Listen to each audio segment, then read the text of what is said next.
Shalom Bapak Ibu, saudara-saudara yang dikasihi Tuhan. Selamat pagi, salam sejahtera bagi kita semua. Pagi ini, Rabu 24 Maret 2021, kembali kita bertemu dalam renungan harian dan doa bersama. Kiranya kasih Tuhan boleh kita nikmati bersama dengan keluarga kita masing-masing. Kita akan membaca dan merenungkan firman Tuhan. Mari kita berdoa. Kepadamu Tuhan, di pagi yang indah ini kami boleh bersyukur dan berterima kasih atas hidup dan kehidupan anugerah Tuhan yang boleh kami nikmati bersama dengan keluarga kami masing-masing. Sungguh kami merasakan akan tuntunan penyertaan Tuhan dalam kehidupan kami. Pagi ini sebelum kami melakukan segala aktivitas yang sudah Tuhan percayakan kepada masing-masing kami, Firman-Mu tersedia bagi kami Tuhan, untuk kami baca dan renungkan bersama-sama. Biarlah melalui firman-Mu ini, kami terus memuliakan nama Tuhan. Kehidupan kami senantiasa bermakna di hadapan Tuhan, dan apapun yang akan kami lakukan sepanjang hari ini, boleh berkenan di hadapan Tuhan. Biarlah dengan kuasa Roh Kudus-Mu, kami boleh dimampukan untuk memahami firman-Mu ini dengan benar, sehingga menjadi pedoman dalam kehidupan kami, guna kami pakai sebagai pedoman dalam menjalani kehidupan anugerah Tuhan. Bersabdalah ya Tuhan, karena sesungguhnya kami siap mendengar. Dalam Yesus Kristus yang adalah firman yang hidup, kami telah berdoa kepada Bapa di sorga. Amin. Pagi ini kita akan bersama-sama membaca dan merenungkan firman Tuhan dari kitab Injil Yohanes pasal 11 ayat 44 hingga ayat yang ke-50. Beginilah bunyi firman Tuhan.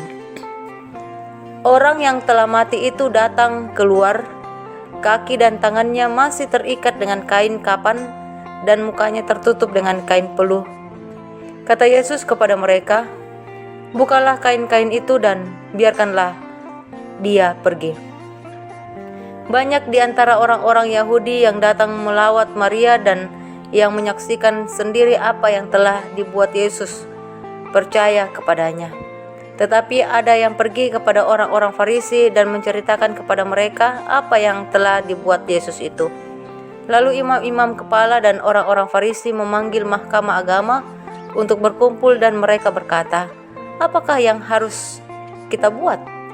Sebab orang itu membuat banyak mujizat. Apabila kita biarkan dia, maka semua orang akan percaya kepadanya, dan orang-orang Roma akan datang dan akan merampas tempat suci kita serta bangsa kita." Tetapi seorang di antara mereka, yaitu Kayafas, imam besar pada tahun itu, berkata kepada mereka, "Kamu tidak tahu apa-apa, dan kamu tidak insaf bahwa lebih berguna bagimu jika satu orang mati untuk bangsa kita daripada seluruh bangsa kita ini binasa." Demikian firman Tuhan. Bapak Ibu, saudara-saudara yang dikasihi Tuhan, dari bacaan kita ini, maka tema yang akan menjadi perenungan kita bersama pada pagi ini yaitu kesaksian dalam pengorbanan. Kesaksian dalam pengorbanan. Jemaat yang dikasihi Tuhan, pada salah satu siaran televisi pernah ditayangkan bagaimana keadaan sulit yang pernah dialami oleh Bapak Insinyur Soekarno, mantan Presiden Republik Indonesia, karena dituduh terlibat dalam peristiwa G30 SPKI. Beberapa orang berupaya memberikan dukungan untuk melakukan perlawanan kepada pihak yang menuduhnya. Namun, ia tidak menginginkan hal itu, karena baginya itu dapat merusak keselamatan bangsa. Ia rela mengorbankan dirinya, menderita sampai nafas terakhir demi bangsa yang ia cintai. Bapak Ibu saudara-saudara yang dikasihi Tuhan, Firman yang kita baca pada pagi ini mengisahkan respon orang-orang setelah Lazarus dibangkitkan, di mana ada yang makin percaya kepada Yesus. Beberapa dengan orang Farisi dan imam-imam kepala, mereka justru menyusun rencana bagaimana agar Yesus disingkirkan dari tengah-tengah rakyat. Sebab menurut pandangan mereka, bahwa Yesus ini ancaman besar dalam situasi politik waktu itu. Bagi mereka, Yesus harus mati untuk bangsa itu.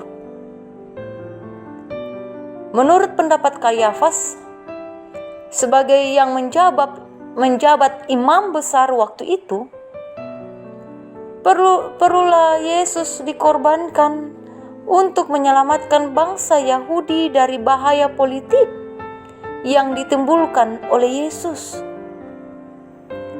Tetapi menurut rencana Allah, kematiannya adalah untuk keselamatan manusia.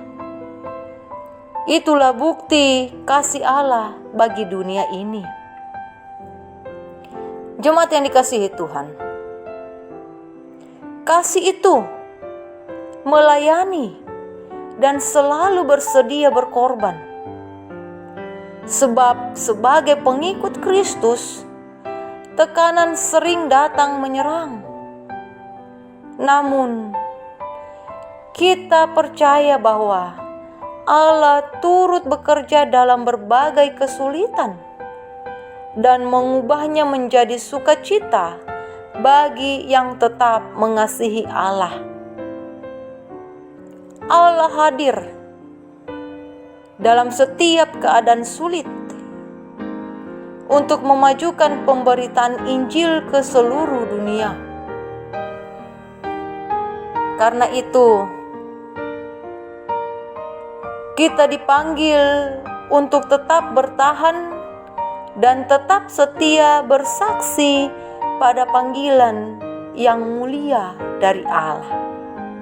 Amin. Jemaat yang dikasihi Tuhan, kita akan mengakhiri saat teduh kita pada pagi ini. Mari kita berdoa. Kita berdoa. Firman-Mu Tuhan pagi ini kami boleh renungkan, dan kami mohon tuntunan kuasa daripada Roh Kudus untuk membaharui hidup kami melalui firman yang telah kami dengarkan. Firman ini kembali mengajarkan kami sebagai orang yang telah diselamatkan oleh Yesus Kristus, terus memberi diri dan seluruh kehidupan kami hanya untuk pekerjaan kemuliaan Tuhan. Bapa kami di sorga, dalam syafaat kami pada pagi ini, kami sebagai orang yang percaya kepadamu membawa seluruh hidup dan kehidupan kami bersama dengan orang-orang yang kami kasihi. Tuntun kehidupan kami hari ini Tuhan. Ketika kami bekerja, ketika kami melakukan sesuatu, kiranya boleh selalu berada dalam jalur yang Tuhan kehendaki. Berkati suami-suami kami yang terus bersemangat dalam bekerja. Biarlah kesehatan, sukacita boleh diperoleh, dan kami semua sebagai keluarga-keluarga Allah boleh menikmati akan kasih Allah yang sungguh luar biasa dalam kehidupan kami. Berdoa bagi kami sebagai istri yang senantiasa mendampingi suami dan mengarahkan kehidupan rumah tangga kami. Tuhan, mampukan kami. Biarlah melalui kami sebagai seorang istri dan seorang ibu, kehidupan perjalanan rumah tangga kami boleh berjalan di jalur yang Tuhan kehendaki. Anak-anak kami yang terus merindukan akan pendampingan dari kami orang tua dalam pengenalan akan Tuhan sebagai juru selamat, kiranya Tuhan memampukan kami sebagai orang tua dalam pendampingan kepada anak-anak, baik ketika mereka belajar dan mungkin pada saat ini mereka sedang mempersiapkan diri untuk mengikuti semester.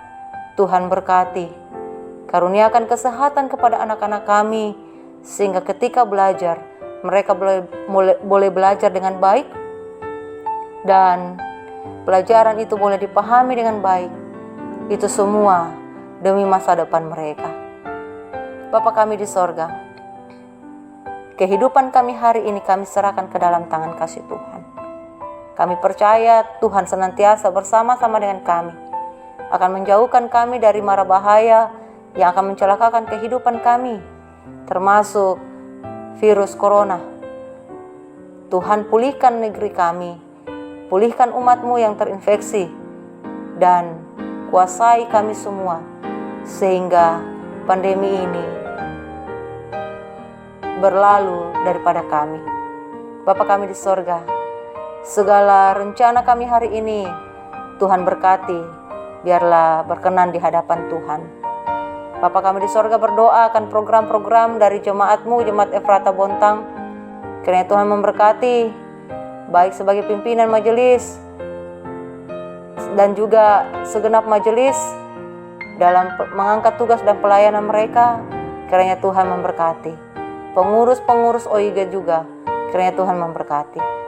Bapa kami di sorga, terima kasih atas kesempatan yang Tuhan berikan pada pagi ini, menikmati saat teduh, membaca dan merenungkan akan firman Tuhan. Ini doa kami, seru sembahyang kami. Bukan kehendak kami yang jadi, melainkan kehendak Tuhanlah yang terjadi dalam kehidupan kami. Dan ampunilah dosa-dosa kami Tuhan, sehingga kehidupan kami boleh berkenan kepada Tuhan.